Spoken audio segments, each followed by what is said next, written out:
Hello and welcome. I'm your host, Elizibar. This is Vampirella number 8. Yeah, 8. Whew, that's a lot of fingers. Honestly, I don't completely understand what I just read, man. This book continues to do that thing it does where it jumps around between like 3 or 4 different time periods and it's not entirely clear what's going on, except things are building up to, weirdly, the first issue.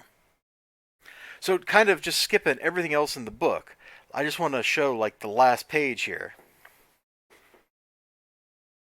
Oh, look, they're getting on the plane. And then the first page, this is one of the things that kind of kills me with this book. Every like little section is got a story title. I don't understand why. It doesn't really make much sense. It doesn't make much of a difference. We still jump around all over the place. So we've got the one girl that was a romantic partner for Vampirella there. We've got Benny hanging upside down. And let me flip over here. And we got Vampirella like tangled up in the host vines or whatever they are. So we've got all these different plot threads. This book doesn't touch on what the villains, like the guy that was in bandages or the God, I don't even remember their names. That's how confusing this series is. The one that like jumped bodies out of the cleaning lady, and then there's the one that had to kill the kid because she's got like that rod of death or whatever. Like, there's a lot of stuff going on in this book. There's a lot of stuff, and I don't think this really should be single issues. I think this would have been just better. Make it a trade. You can take your time. Granted, it'd be a pretty thick trade. It'd be 200 pages or something. But the way the story is being told, it's like a movie where, oh yeah, notepad time. Well, I'll get back to showing the art and stuff off because there's two different artists in this book.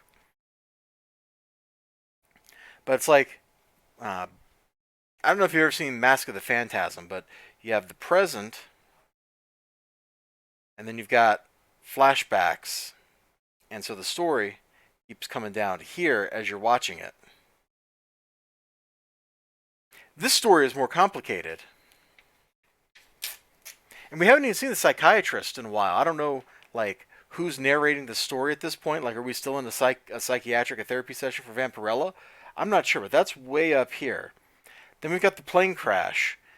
Then we've got, like, Vampirella and... what's her name? The Victory? Whatever her name is, and Benny. And that's, like, here. And then we've got this stuff with the host, and I'm not sure where that is. So let's just call it here. And we've got that stuff with the other villains who are scheming. We'll call that down here.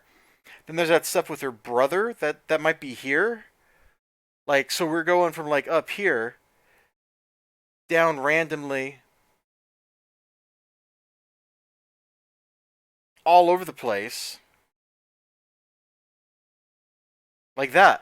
It's impossible to follow what the heck is going on in this book. It's a mess. Anytime your narrative looks like this, where you have not just in media res, which is fine because that's where we started. This is in media res. We're starting here in the story and then we're going back in time. That's okay. But when you're jumping around between like 4 or 5 distinct sets of events, distinct time periods, it's a bit much. It's absolutely a bit much. So it's kind of hard to follow. Now we do have art by the artist who started on the book right here. In fact, I'm going to look for the credits page. There's got to be a credit page in here, right?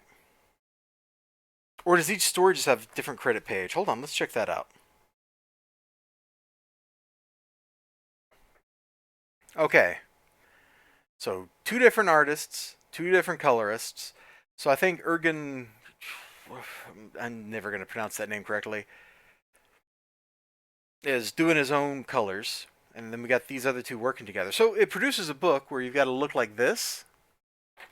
Actually, let me show the girl. Let me show the girl. That's probably a stronger appearance. And then you got a book that looks dramatically different like this. Now the happenings are interesting enough. There's some cool stuff going on. Yeah, that was her back on Draculom right there. There's some really interesting things going on here. There's some fun stuff with relationships. The way she feels towards Benny, the way she feels towards the girl. There's the nun. Like, oh gosh, when I was drawing that little zingy timeline, I don't think I included the nun stuff at all. But the nun stuff kind of weaves back into the future too. So I don't know where any of this stuff is. There's way too big of a what is it, the dramatis personae or something like that. There's way too many characters all interacting simultaneously in 3 or 4 different time periods. The artist who's not the regular artist, he's got this lovely, really grungy. I'm assuming it's a man. If I'm wrong, just take that as the gender neutral he. I don't mean to be offensive. I'm not trying to be, and I'm not trying to misgender or anything like that. But like it's this wonderful grungy look, and it's absolutely perfect for the parts of the book it's in with the dark magic and stuff. It actually reminds me of some of the art on Shadow Man from what was that, 2 years ago? Some of the stuff I really liked about the art in that book, like it fit what was going on really well. Whereas the original artist continues to look like the original artist, and I say original because I'm talking about the artist who started the book, and that's really just like the first couple pages. So it is what I was going to flip through and see if there were any other examples, but at least they're keeping like the art separated out into different time periods or something like that, which kind of makes sense. Although in the light of the past, where the same artist was doing all the different time periods, it's still kind of weird. It's a confusing mess. I can't recommend you get into the Vampirella train, get on board with it, unless you're already on board with the Vampirella train. If you are, great, stay on board. I'm sure this is going to start making sense soon enough. If you're not, stay away, wait for it to finish, and buy the trade if you're interested in seeing that. And I was just looking at the cover. I don't think that's Vampirella. I think that's her girlfriend. Anyway, it could just be like crazy lighting too. That's what I think about Vampirella issue 8. It's a doozy of a book. It absolutely is. You all take care of yourselves. Have a great day. Remember to like, comment, subscribe, all that good stuff. I sure hope to see you again next time. And until then, bye bye.